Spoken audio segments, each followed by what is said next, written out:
Ẹ káàbọ̀ padà. Ètò yín ètò wa bó ṣe ń lọ lábala ìlera. Gẹ́gẹ́ bá ti mọ̀ wípé gbogbo nǹkan tẹ́dà bá ní láyé bí ò bá ní ìlera, bí ò bá ní ìlera, bí ò bá ní ìlera, mo tún sọ lẹ́ẹ̀kan sí òfò ni. Bó lówó ẹni ẹlẹ́ni lá máa bá a ná. Bó kọ́lé ẹlòmíì là máa gbé torí kò ní jìnnà sílé ìwòsàn. Mi ò ní yé gbà ládùúrà fún wa wípé àlàáfíà wa kò ní fi wá sílẹ̀. Màmá ẹ sọ nǹkan kan nípa ìwọ̀ntúnwọ̀nsì lẹ́ẹ̀kan. Ẹ máa bá mi yànnà náà ẹ̀ síwájú sí i ká tó mú ọ̀nà míì. Tí ẹni tí ó bá ní diabetes lára kò tọ́ láti fi ẹnu kan ọtí rárá, èèwọ̀ ni. Ṣùgbọ́n àwa tá àti ní níwọ̀ntúnwọ̀nsí bóyá jẹ́ ẹni tó jẹ́ pé ṣé tí ò bá ṣe dandan kò ṣe dandan pé ká mú. Ṣùgbọ́n tá a bá rí i pé ẹlòmíì ó lè sọ pé tóun ò bá mu ọtí ara òun ò balance. Ẹlòmíì ìdẹ̀rẹ̀ àṣejù àwọ̀ ọ́. Wọ́n sọ kíní kan lọ lẹ́ẹ̀kan. Atọ́kùn mi béèrè wípé kí ni symptoms tí wọ́n máa ń ní? Kí ni àpẹẹrẹ? A ti sọ ti type 1, ó kù type 2. Type 2 yẹn ó máa ń rẹ̀ wọ́n ni o. Àwọn ló jẹ́ pé tẹ bá béèrè lọ́wọ́ wọn, wọn kì í ṣe ẹ̀yọ́, wọn kì í tọ̀ lóru. Ẹni kí ló máa ń ṣẹlẹ̀ sí wọn? Wọ́n máa ń tóbi. Tọ́ bá béèrè lọ́wọ́ wọn ní ilé ìwòsàn pé arábìnrin ẹ̀mí èlò lẹ́mọ́, ẹ̀mí ò ń tọ̀ rárá o. Ṣùgbọ́n irú wọn, wọ́n máa ń ní ìtọ̀ ṣúgà tó ní agbára. Ẹ̀kọ́ṣo tó bá gbé wọn báyìí, ó máa ń gbé wọn ṣánlẹ̀ ni.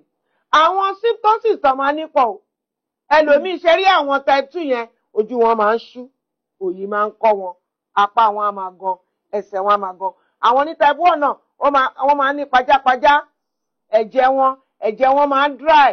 Ẹ̀jẹ̀ àwọn ní type 1 náà máa ń dry, ti type 2 náà máa ń dry. Tó jẹ́ pé wọ́n kàn máa tóbi, wọ́n máa sanra ni. Ṣé mọ̀ nǹkan tó bá èrò ọkàn wa àbí iye wa ibi tá ní iye mọ́ ni wípé wọ́n máa ní ìtọ̀ ṣúgà ló ṣe béèyàn máa tọ̀ ni. Làwọn ní type 2 yẹn ló fi dangerous fún wọn. Ipa kẹta mo fẹ́ kí gbogbo wa ká mọ̀ yẹn. Ẹ jẹ́ ká kẹ́kọ̀ọ́. Ipa kẹta lélẹ́yìí ni mo sọ pé a lè ná tán lónìí, ó lè jẹ́ pa tún máa tẹ̀síwájú lọ́jọ́ mi. Ṣé nípa kẹta yẹn àwọn là ń pè ní hypoglycemia. Hypoglycemia yẹn àwọn ló jẹ́ pé wọn ò mọ̀ ìtọ̀ wọn normal bẹ́ẹ̀ ṣúgà tó wà lára wọn kò tó. Wọ́n kàn máa rí pé bẹ́ẹ̀ ni hypoglycemia. Mo ń bọ̀ o. Yes sir. Àpọ̀jù ṣúgà ni à ń pè ní ìtọ̀ ṣúgà tẹ́lẹ̀. Ṣùgbọ́n sì mo rí pé ṣé diabetes náà la tún máa pe àìtó ṣúgà ni. Torí náà ṣe pé wọ́n ní hypo low ṣúgà wọn lò lára. Ṣẹ̀rí tá bá kó èèyàn 100 kalẹ̀. Tá bá kó èèyàn 100 kalẹ̀, a máa rí bí èèyàn bíi 5 àbí 4 tán ní hypo yẹn.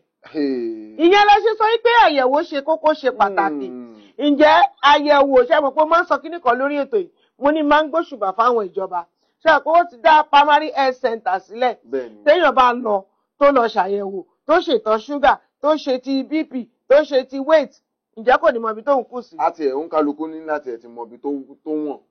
Ṣé rí àyẹ̀wò ló máa jẹ́ kẹ́mi pẹ́ o? Òun ló máa jẹ́ kẹ́mi èèyàn kó gùn láyé yìí. Tá a bá ti ń ṣàyẹ̀wò lóòrèkóòrè, àní bọ́ sínú ìdẹ̀wò ikú òjijì. Màmá, ewu wo ló wà nínú kí ìtọ̀ ṣúgà tó tún bẹ nínú kí n kọ́kọ́ béèrè wípé ṣó lẹ́tọ̀ọ́ pé kí ṣúgà kọ́kọ́ wà nínú àgọ́ ara wa? Ó lẹ́tọ̀ọ́ kí ṣúgà wà nínú àgọ́ ara wa. Ó dà bẹ́ẹ̀ yẹn. Ṣé kí ṣúgà yẹn tún wá lọlẹ̀ gẹ́gẹ́ bí hypo yẹn, ṣé ó tún ní ìpalára tó ń ṣe nínú àgọ́? Ṣẹ̀rí mẹ́tẹ̀ẹ̀ta ẹni máa yànnà náà. Èkíní, ṣẹ̀rí level tó yẹ kí ṣúgà wà torí ẹ sọ pé ṣó lẹ́tọ̀ọ́, ó ní level. Màá sọ level yẹn kí gbogbo á gbọ́.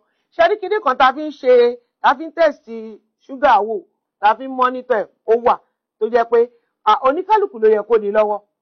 Tẹ́ bá dé ibi tó ti ta hospital instrument, ẹ débẹ̀, ẹ lè fẹ́ ra nǹkan tó fi ń ṣe àyẹ̀wò ṣúgà ká tó jẹun láàárọ̀. Ìtọ̀ ṣúgà wa level wa láti jẹ́ ṣúgà tó yẹ kó wà lára wa. Ẹ gbọ́ eléyìí o, ká mọ òdiwọ̀n nǹkan ibi tó yẹ kí ṣúgà tó ń bẹ lára wa ká mọ ibi tó yẹ kó dé. Màmá ẹ tẹ̀síwájú. Ṣẹ̀rí tá a bá tí jẹun láàárọ̀ kùtùkùtù ìwọ tó ti lówẹ́ àfipámú ẹ̀ o.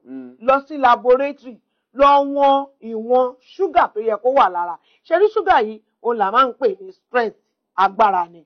Tí ò bá sí lára wàhálà ńlá ni. Ó jẹ́ kí n rántí ìgbà tá a wà ní kékeré, tá a bá sáré ní iléèwé wọ́n á sáré bu glucose wa lọ́wọ́ a máa là kó dé ṣàkíyèsí wípé glucose yìí okun máa dé kíákíá bókun ṣe wá ń dé yẹn náà ó dùn lẹ́nu mìrìmìrì. bẹ́ẹ̀ni òun náà là ń pè.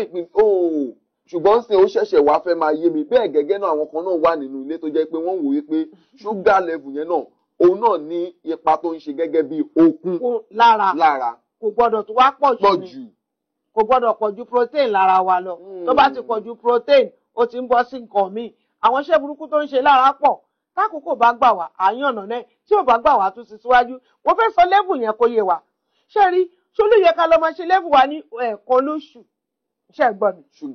sugar level wa ká lọ máa ṣe. ìyẹn tó bá ti kẹ́ máa ṣòdiwọ̀n ṣúgà tó wà lára yín lẹ́ẹ̀kan lóṣù. ní laboratory ẹni laboratory lẹ lè dé tẹ bá dé ẹni laboratory tẹ bá ní ẹjọ́ mo fẹ́ ṣe òdiwọ̀n ìtọ̀ ṣúgà tó yẹ ká ní lára èkíní kí ni level a máa ń pe kíní kan ní sugar level kí ni báwo la ṣe máa ṣe à ń pe kíní kan ní FBS fasting blood sugar test tá a bá ṣe eléyìí ó bẹ̀rẹ̀ láti 60 to 110 ní ilẹ̀ Áfíríkà wa kò yẹ ká ní jù yẹn lọ under FBS nìyẹn ṣẹ́rí tá a bá ti wá jẹun 80 to 130 tó bá ti kọjá òdiwọ̀n yẹn tí ẹni tí ò ti jẹun tó jẹ́ pé ó lọ ṣe tẹ̀sẹ̀ sí ó wá ní